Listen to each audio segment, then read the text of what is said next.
Hi everyone, it's Sue Plumb here to share another scrapbook process video with you.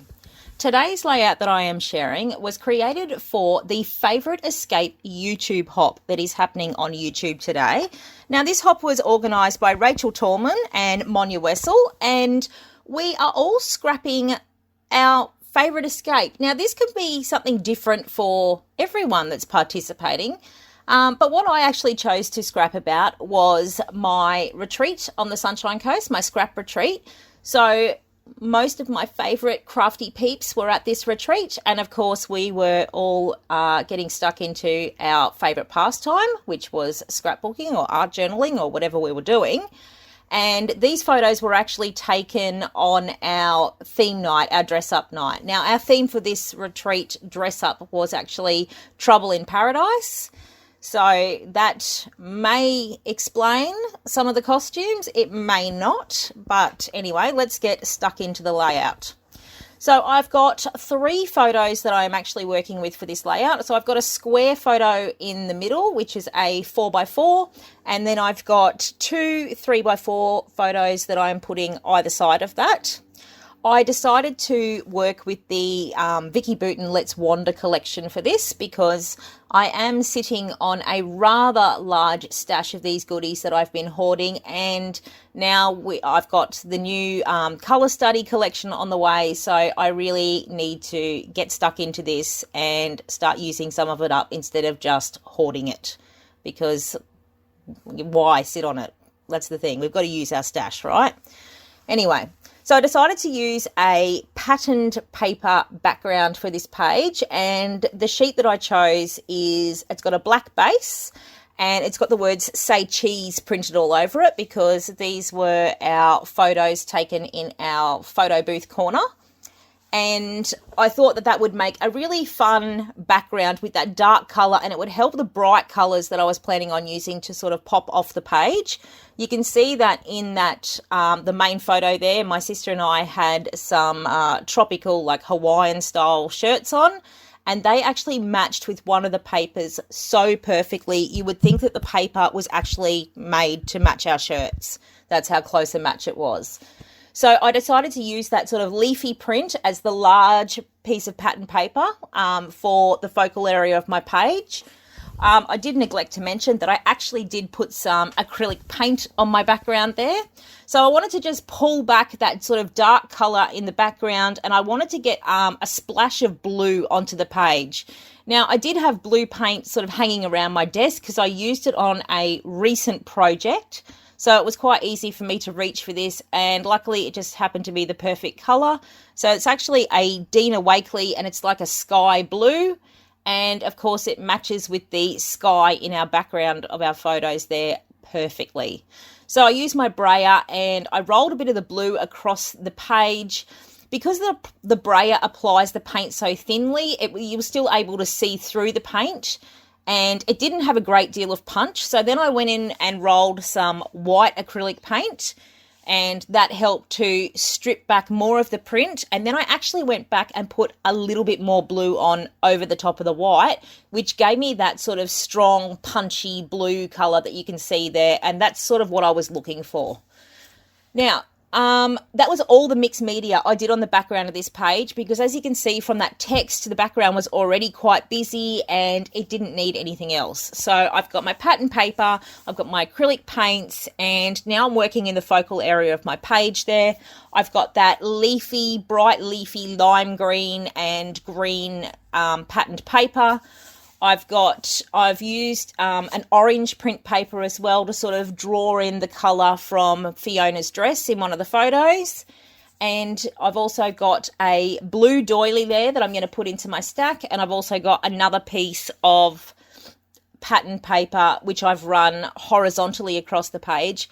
And that print there with the lines on it was actually the reverse of that leafy print paper. So I had that sitting on my desk and it was ready to go, and I thought, why not stick it in there? So I did fiddle around with how I was going to stack these papers up. I did do some distressing with my little Heidi Swap distress tool there. I added some big rips just so I could use my tiny attacher sort of to staple back the edges of those rips and just expose the other paper that was underneath it. And once I had that sort of down on the page, I was looking at it and I still wanted to add more torn pieces of paper, and I had the scraps on the desk here.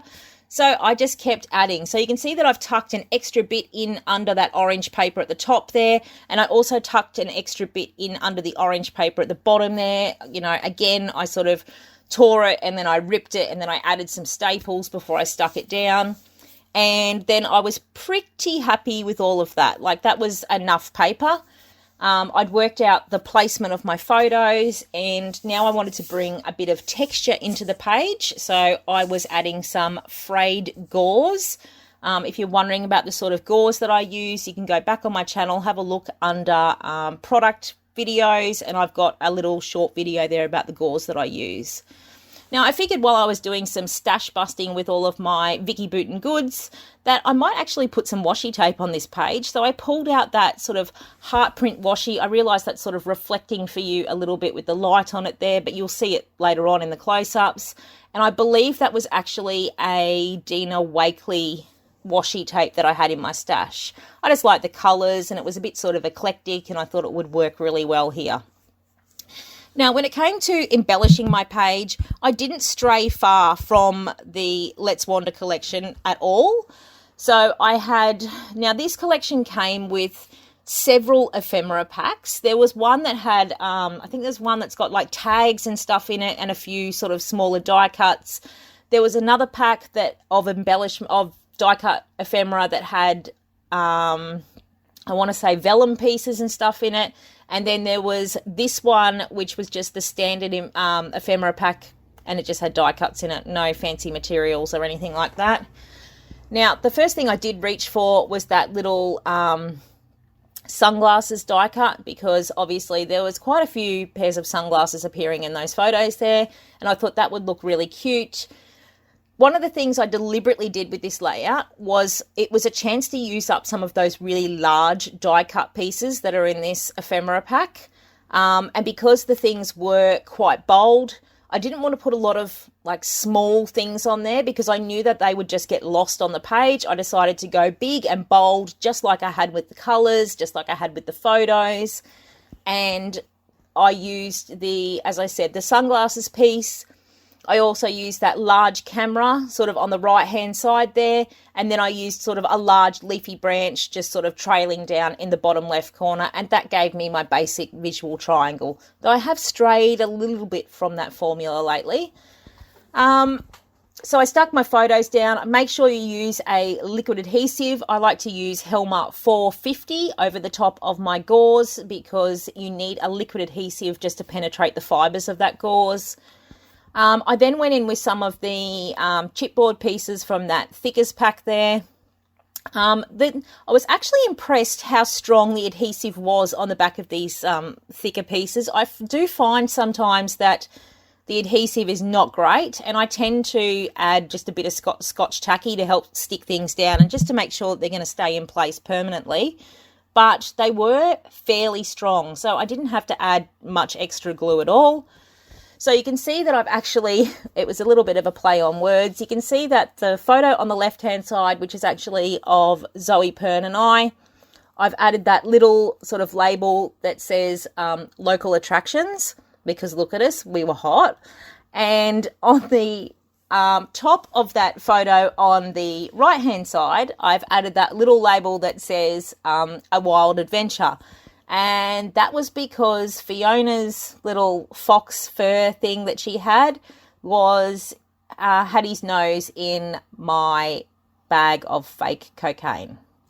Anyway, there's a whole big backstory and I won't go into it here. In terms of a title, I just pulled out a pack of foam black thickers out of my stash, added the word trouble underneath that main photo, and then from that thickers pack as well was that chipboard label that said in the neighbourhood, which gave me my title in its entirety, which was trouble in the neighbourhood, and there most certainly was with all of us in town. I used some stickers from the sticker pack there, so I've got that so much fun up the top, and then I added a little tab sticker on the main photo which said this, and that was that was pretty much all of the Vicki Boutin stuff that I used, and it was almost everything that I had on my layout at this point. The last thing I added on, you can see, are those little star buttons. Now, I found these hiding deep and dark in my stash when I went looking for something else in the cupboard the other day, and I went, oh, they're really cute. How did I oversee those in the past? So I pulled those out and thought, why not use them up? They were orange, they worked on this page, and I am all about getting some of my stash used up because I really have a lot of stuff. Anyway, so that was pretty much all of my page done. And I am so happy with how it came together. It's bright, it's bold, it's fun, it's punchy. I just love it. Just like I love the people that are in the photos there. I hope you've enjoyed this process video, and I hope you enjoy this hop. I'm going to pop the links down below to all the people that are participating, and I hope you enjoy it. See you next time. Bye.